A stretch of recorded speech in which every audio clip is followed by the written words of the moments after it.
Sa tindahan kasi namin, edi mga gantong oras, mabili yung mga soft drinks kasi mainit. E pag may mag-deliver, yan, isang case, ayun na. Buhat-buhat. Tapos may mga bibili, nakapila sila, mga tricycle driver, bote. Tapos syempre, kung may plastic tsaka straw, di ano na yun. Tapos magtitira ako ng konti, iibang ko. Tapos pag umalis na lahat sila, luyuko ako dun sa kasi gagaling ako. Hindi! Pag nagbabike kayo ni Tita Jonah.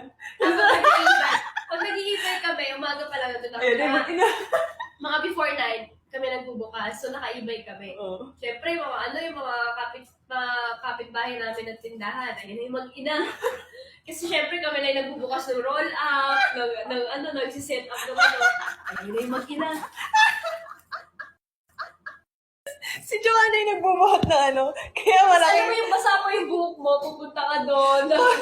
Pag may di-deliver daw ng mga case ng Coke, si Joanna yung taga-buhat.